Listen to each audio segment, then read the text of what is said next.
Hello everyone, welcome back to my another vlog. এখন থেকে আমি একটু রেগুলার হওয়ার ট্রাই করব ভ্লগে। সো এটা ছিল আমার হাজব্যান্ডের বার্থডে 9 তারিখ, অ্যান্ড তার জন্য আমি তার সবচেয়ে ফেভারিট যে ফ্লেভার সে পছন্দ করে সেটা হচ্ছে রেড ভেলভেট। সেই ফ্লেভার একটা কেক বানিয়েছিলাম, অ্যান্ড কেকটা দেখতে অনেকই সুন্দর হয়েছিল অ্যান্ড খেতেও অনেক বেশি মজা হয়েছিল। আর সে আসলে এই ফ্লেভারটাই খুব বেশি পছন্দ করে, তাই তার এভরি বার্থডেতে আমার এই ফ্লেভারটাই করতে হয়। সো আমার সকালটা শুরু হয়েছিল আমার প্রতিদিনকার মতন লেমন ওয়াটার দিয়ে। আমি এখানে লেবু আর পানি মানে কুসুম গরম পানি নিয়ে নিলাম।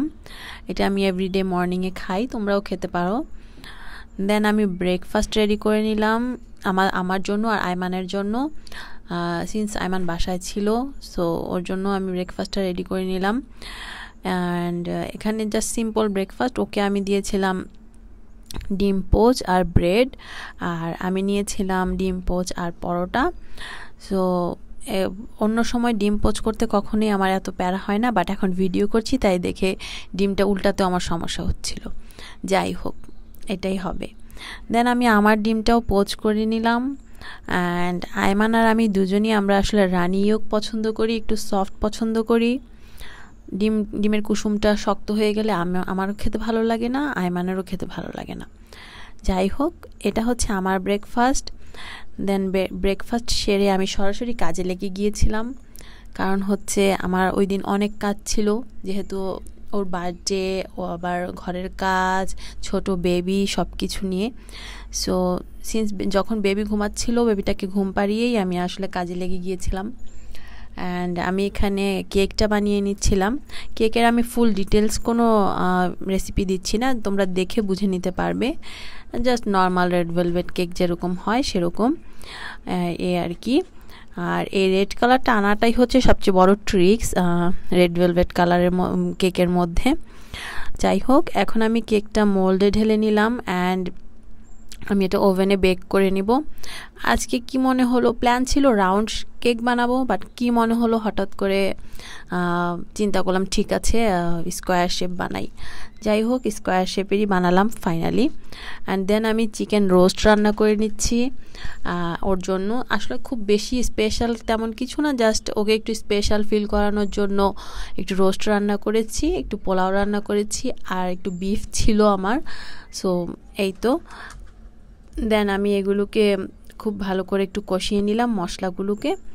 এখানে দেখতেই পাচ্ছ পেঁয়াজ বাটা, নর্মাল যে স্পাইসগুলো দেয় সবগুলো দিলাম, রোস্টের মশলা দিলাম।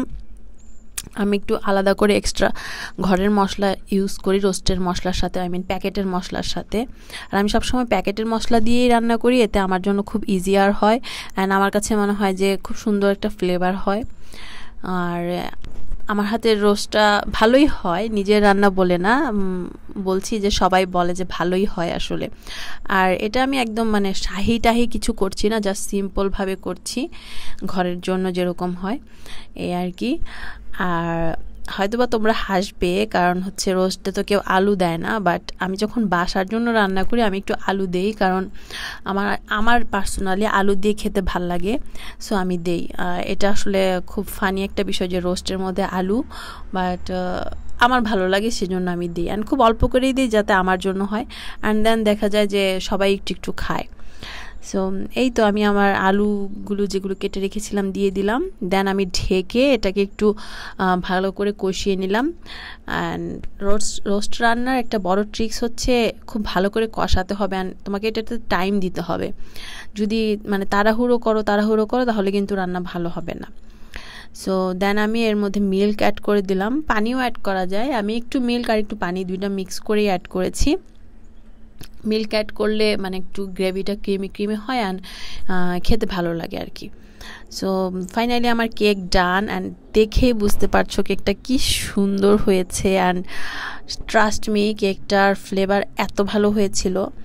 সো সব মিলিয়ে ওর বার্থডেটা আসলে আমি পেরেছি সুন্দর করে খুব ছিমছাম করে সেলিব্রেট করতে আর কি।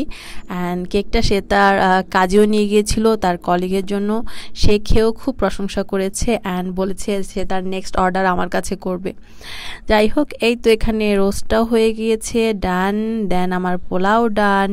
অ্যান্ড এটাই ছিল আমার আজকের ভ্লগ। দেখা হবে তোমাদের সাথে নেক্সট ভ্লগে। Bye bye.